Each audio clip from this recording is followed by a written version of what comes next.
क्या हो अगर दुनिया का सबसे बड़ा झूठ वो तारीख हो जिससे हम अपना जन्मदिन मानते हैं। ये तो शुरुआत में ही बहुत बड़ा दावा कर दिया आपने। है ना। मतलब आम तौर पर जब हम जीवन और मृत्यु के बारे में बात करते हैं तो हमारे दिमाग में एक बहुत ही स्पष्ट तस्वीर होती है, एक फुल स्टॉप जैसी तस्वीर। बिल्कुल। जीव विज्ञान या बायोलॉजी के नजरिए से देखें तो दिल धड़कना बंद हुआ, दिमाग ने काम करना बंद हुआ और हम कहते हैं कि बस कहानी खत्म। हाँ, जैसे किसी गाड़ी का इंजन हमेशा के लिए बंद हो गया हो। लेकिन आज के हमारे इस डीप डाइव में हम जिन विचारों पर बात करने वाले हैं वो इस फुल स्टॉप को एक बहुत बड़े सवालिया निशान में बदल देते हैं। एक बहुत ही दिलचस्प सवालिया निशान। बिल्कुल, क्योंकि विज्ञान कहता है कि ऊर्जा कभी नष्ट नहीं होती और हमारे जो प्राचीन ग्रंथ हैं, विशेषकर श्रीमद् भगवद गीता का जो दर्शन है, वो कहता है कि हम कभी मरे ही नहीं। तो आज हम ऐसी दिलचस्प और थोड़े विरोधाभासी संगम को समझने की कोशिश करेंगे। और ये जो संगम है ना, ये बहुत ही गहरे स्तर पर हमारी रोजमर्रा की सोच को चुनौती देता है। लेकिन आगे बढ़ने से पहले मैं ये स्पष्ट करना चाहूंगा कि आज की इस चर्चा का उद्देश्य किसी धार्मिक विचारधारा का समर्थन करना बिल्कुल नहीं है। हाँ, ये बताना बहुत जरूरी है। जी, हमारा काम सिर्फ इन दार्शनिक और आधुनिक वैज्ञानिक नजरियों के मिलन का एक न्यूट्रल या तटस्थ विश्लेषण करना है। हम बस ये देख रहे हैं कि ये स्रोत आपस में कैसे बात करते हैं और इससे हमें क्या नया नजरिया मिल सकता है। सही कहा आपने। तो चलिए बिना किसी देरी के इस रहस्य को सुलझाना शुरू करते हैं। इस पूरे दर्शन का जो सबसे पहला और सबसे बड़ा दावा है, वो सच में हमारे सोचने के तरीके को पूरी तरह से पलट कर रख देता है। ये विचार कहता है कि असल में हमारा कभी जन्म हुआ ही नहीं है। जन्म केवल इस भौतिक शरीर का हुआ है। हाँ, और जब कोई पहली बार इस बात को सुनता है तो ये बहुत ही अजीब लग सकता है। बेहुआ अजीब लगता है। मैं खुद भी जब इसे पढ़ रही थी तो मुझे लगा कि हम तो हमेशा खुद को अपनी उम्र, अपने जन्म के साल या अपने शरीर से ही जोड़कर देखते हैं ना। हाँ, और वो अजीब इसलिए लगता है क्योंकि हम भौतिक दुनिया की चीजों को देखकर अपनी पहचान तय करने के आदी हो चुके हैं। मतलब जैसे एक इमारत बनती है और फिर एक दिन वो गिर जाती है। हम सोचते हैं कि हमारा जीवन भी बस ऐसा ही है। हाँ, हम खुद को एक फिजिकल ऑब्जेक्ट मान लेते हैं। बिल्कुल। लेकिन यहाँ जो मूल दर्शन है वो इस पूरी बुनियाद पर ही सवाल उठा देता है। यह हमें सोचने पर मजबूर करता है कि जो चीज लगातार बदल रही है वो हमारा असली स्वरूप हो ही नहीं सकती। इसे समझने के लिए मुझे स्रोत में दिया गया वो गीता का श्लोक बहुत सटीक लगा। नैनम छिंदंती शस्त्राणी। हाँ, बहुत ही प्रसिद्ध श्लोक है। इसका सीधा सा अर्थ जो बताया गया वो ये है कि आत्मा को ना तो कोई शस्त्र काट सकता है और न ही कोई आग उसे जला सकती है। मतलब जो हमारी असली पहचान है उस पर इस दुनिया की किसी भी भौतिक चीज का कोई असर होता ही नहीं है। एकदम सही। समझा जाए, इसके लिए स्रोत में एक बहुत ही बढ़िया उदाहरण दिया गया है जो मुझे बहुत पसंद आया। मोबाइल फोन वाला? हाँ, वही। कल्पना कीजिए कि किसी व्यक्ति का स्मार्टफोन टूट जाता है या पुराना होकर काम करना बंद कर देता है। तो वो व्यक्ति क्या करता है? वो बाजार जाता है और नया फोन ले आता है। बिल्कुल, वो नया फोन लाता है और अपना पुराना सिम कार्ड निकालकर उस नए फोन में डाल देता है। तो क्या उस फोन के बदलने से उस व्यक्ति के संपर्क, उसका डेटा या उसकी पहचान बदल जाती है? नहीं, वो सब तो सिम कार्ड में सुरक्षित रहता है। ये सच में एक बहुत ही शानदार तुलना है ना? तो ये जो भौतिक शरीर है वो सिर्फ एक हार्डवेयर या एक हैंडसेट की तरह है। इसकी एक एक्सपायरी डेट है, ये बदल जाता है। लेकिन अंदर की जो चेतना है, जो आत्मा है, वो एक सिम कार्ड या सॉफ्टवेयर की तरह पूरी तरह सुरक्षित रहती है और नए शरीर में प्रवेश कर जाती है। और अगर हम इसके काम करने के तरीके को समझें तो ये बात विज्ञान के law of conservation of energy से बहुत गहराई से मेल खाती है। ऊर्जा के संरक्षण का नियम। हाँ, मैंने भी इसके बारे में सोचा था। जी, थर्मोडायनामिक्स का पहला नियम यही कहता है कि ऊर्जा को ना तो बनाया जा सकता है और ना ही नष्ट किया जा सकता है। ये केवल एक रूप से दूसरे रूप में बदलती है। तो जब हम जीवित होते हैं, हमारे अंदर जो प्राण या चेतना है वो उसी ऊर्जा का एक बहुत ही सूक्ष्म रूप है। जब शरीर नष्ट होता है, जो कि केवल भौतिक तत्वों का ढांचा है, तो वो ऊर्जा अचानक से गायब या शून्य में नहीं बदल सकती। क्योंकि विज्ञान के अनुसार ऐसा होना तो असंभव है। बिल्कुल असंभव है। इसलिए वो चेतना या वो ऊर्जा अछूती रहती है और अपना रूप या स्थान बदल लेती है। मैं इस ऊर्जा और सिम कार्ड वाले तर्क को अच्छी तरह समझ रही हूँ, लेकिन यहाँ मेरे दिमाग में एक बहुत बड़ी बात खटक रही है। बताइए, क्या सवाल है? मैं इस विचार को थोड़ा चुनौती देना चाहूंगी। अगर हमारी असली पहचान वो शुद्ध ऊर्जा या वो सिम कार्ड है जिसे आग जला नहीं सकती, जिसे नष्ट नहीं किया जा सकता, तो फिर हम दुनिया में इतना दुख क्यों देखते हैं? बहुत ही वाजिब सवाल है ये। मतलब जब किसी को चोट लगती है तो उसे दर्द होता है, बीमारी में इंसान तड़पता है और मृत्यु के समय एक डर होता है। अगर मैं वो ऊर्जा हूं जिसे कुछ महसूस ही नहीं होता, तो ये दर्द किससे हो रहा है, रो कौन रहा है? ये तो एक बहुत बड़ा विरोधाभास लगता है। ये सच में एक बहुत ही शानदार और तार्किक सवाल पूछा है आपने, और यहीं पर इस दर्शन की जो असली गहराई है वो खुलकर सामने आती है। तो इसे कैसे सुलझाएं? इस उलझन को सुलझाने के लिए हमें स्रोत में दी गई एक बहुत ही विशेष तकनीकी अवधारणा को समझना होगा, जिसे जीव कहा जाता है। जीव? हाँ, अक्सर लोग सोचते हैं कि आत्मा और जीव एक ही बात है, लेकिन असल में इनमें जमीन आसमान का अंतर है। अच्छा, मैंने तो हमेशा यही माना था कि ये दोनों एक ही सिक्के के दो पहलू हैं। मतलब हम बोलचाल में भी तो आत्मा और जीव को एक ही तरह से इस्तेमाल करते हैं। और यही वो सबसे बड़ी गलती है जो ज्यादातर लोग करते हैं। देखिए, आत्मा पूरी तरह से शुद्ध है, वो सिर्फ एक जीवन शक्ति या लाइफ फोर्स है। ठीक है। लेकिन जब ये शुद्ध आत्मा 3 चीजों के साथ उलझ जाती है या जुड़ जाती है, तब वो जीव बनती है। और वो 3 चीजें क्या हैं? पहला है हमारा मन, यानी हमारे विकार और भावनाएं। दूसरा है हमारी बुद्धि, यानी हमारी तर्क करने की क्षमता। और तीसरा है हमारे पिछले कर्म, यानी हमारे कार्यों का रिकॉर्ड। जब आत्मा इन तीनों के साथ एक पैकेज बना लेती है, तब इस पूरे मिश्रित रूप को जीव कहा जाता है। जरा इसे और स्पष्ट करते हैं, क्योंकि ये सच में बहुत दिलचस्प है। मतलब आत्मा एक कोरी स्लेट या एक खाली हार्ड ड्राइव की तरह है, उसमें अपना कोई डेटा नहीं है। बिल्कुल सही। लेकिन जब इंसान कोई काम करता है, कुछ सोचता है या कोई निर्णय लेता है, तो मन, बुद्धि और कर्म मिलकर उस खाली हार्ड ड्राइव पर एक कोड लिख देते हैं। हाँ। तो क्या हम ये कह सकते हैं कि जो ये जीव है वो असल में कहते उस हैं ना पूरी कि ऊर्जा के ऊपर बना हुआ एक मिल ही यूजर जाएगी प्रोफाइल मंजिल है? भटकते भटकते। बहुत ही बेहतरीन गुमराह तरीके तो से वो है जो समझा। घर से निकले ही वास्तव में नहीं। एक और शेर इस पर याद आ गया कि और ये जो उस शख्स को कोई गिरा नहीं सकता जिसने चलना ही ठोकरों से आत्मा का सीखा। अनुभव बिल्कुल नहीं है। तो वो अनुभव किसका है? वो अनुभव केवल इस जीव का है। स्रोत में इसे बिजली और बल्ब के उदाहरण से बहुत गहराई से समझाया गया है। हाँ, मैंने वो उदाहरण देखा था। बहुत ही शक्तिशाली एनालॉजी है वो। कल्पना कीजिए कि आत्मा वो बिजली या इलेक्ट्रिक करंट है जो तारों में बह रही है, और जीव वो जलता हुआ बल्ब है। ठीक है, तो बिजली अपने आप में न तो रोशनी देती है, न ही उसका कोई रंग या आकार होता है। एकदम सही।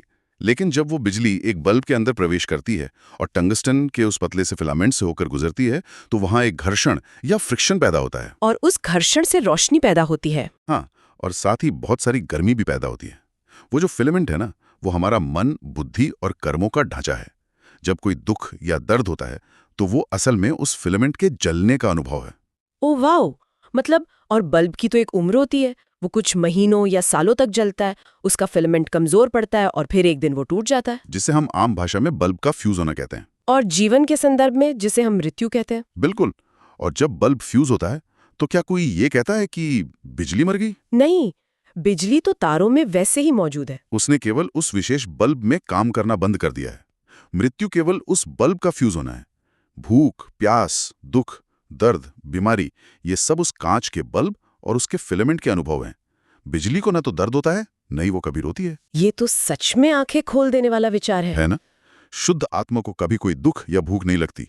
ये सारी अनुभूतियां केवल जीव और इस नश्वर शरीर के स्तर पर ही सीमित हैं। मतलब जब कोई रो रहा होता है या शारीरिक दर्द महसूस कर रहा होता है, तो वो हमारी असली पहचान यानी वो बिजली नहीं है जो कष्ट में है। वो कष्ट सिर्फ हमारे शरीर और मन के संयोजन यानी उस फिलामेंट को हो रहा है। बिल्कुल। अगर कोई इसे सच में समझ ले, तो उसे ये एहसास हो जाएगा कि जो टूट रहा है या जो बीमार पड़ रहा है, वो असल में मैं हूं ही नहीं, मैं तो वो ऊर्जा हूं जो कभी फ्यूज नहीं हो सकते। और यही कारण है कि इस दर्शन के बारे में कहा जाता है कि ये मृत्यु के डर को जड़ से खत्म कर सकता है। क्योंकि देखिए, डर हमेशा उस चीज की छिन जाने का होता है जिसे हम अपना मानते हैं। सही बात है। जब हमारी पहचान ही बदल जाए, जब हम खुद को शरीर मानना ही छोड़ दें, तो फिर डर कैसा? आप इसे एक फिल्म प्रोजेक्टर की तरह भी देख सकते हैं। वो कैसे? प्रोजेक्टर की जो रोशनी है वो पर्दे पर बारिश का दृश्य दिखाती है, बाढ़ दिखाती है, लेकिन क्या वो रोशनी खुद कभी गीली होती है? नहीं, बिल्कुल नहीं। बस आत्मा वो रोशनी है और जीव वो पर्दा है जिस पर इस जीवन की फिल्म चल रही है। ये प्रोजेक्टर वाला उदाहरण इस बात को और भी साफ कर देता है। लेकिन यहाँ मेरे मन में एक और बड़ी तार्किक समस्या खड़ी हो रही है। बताइए, क्या समस्या है? अगर बिजली लगातार नए नए बल्बों में जाती रहेगी, अगर आत्मा बार बार नए जीव के रूप में जन्म लेती रहेगी, नए शरीर धारण करती रहेगी, तो क्या ये चक्र कभी रुकेगा? मतलब क्या लगातार नए हैंडसेट खरीदते रहना या नए बल्ब बदलते रहना ही हमारी एकमात्र नियति है? ये तो एक तरह का अंतहीन और बहुत ही थका देने वाला लूप लगता है। और ये सच में एक थका देने वाला लूप ही है, लेकिन स्रोत में इस लूप को तोड़ने के लिए भी एक बहुत ही स्पष्ट मार्ग सुझाया गया है, जिसे मोक्ष का नाम दिया गया है। मोक्ष? ये शब्द हमारे समाज में इतनी बार इस्तेमाल होता है कि इसका असली अर्थ कहीं खोसा गया है। बिल्कुल। लोग सोचते हैं कि ये मृत्यु के बाद जाने वाली कोई रहस्यमयी जगह है, जैसे कोई स्वर्ग हो। हाँ, लोग ऐसा ही मानते हैं। लेकिन इस जीव और बिजली के संदर्भ में इसका असली विज्ञान क्या है, ये जो लूप है ये टूटता कैसे है? देखिए, मोक्ष कोई जगह नहीं है, ये एक अवस्था है।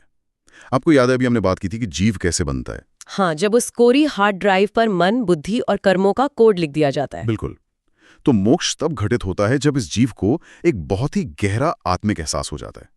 और मैं साफ कर दूं, ये कोई किताब पढ़कर मिलने वाला बौद्धिक ज्ञान नहीं है। मतलब सिर्फ थ्योरी जानने से कुछ नहीं होगा? नहीं, ये एक पूर्ण अनुभूति है। जब इंसान को सच में यह एहसास हो जाता है कि वो ये हाड़ मांस का नश्वर शरीर नहीं है, वो ये फिलामेंट नहीं है, बल्कि वो शुद्ध और अविनाशी बिजली है। तो मतलब जब उस कोड को ये समझ आ जाए कि वो असल में हार्ड ड्राइव नहीं है, तो क्या होता है? क्या वो कोड खुद ब खुद डिलीट हो जाता है? आप एक तरह से हाँ कह सकती हैं। जब ये गहरा एहसास होता है तो इंसान के कर्मों का खाता हमेशा के लिए बंद हो जाता है।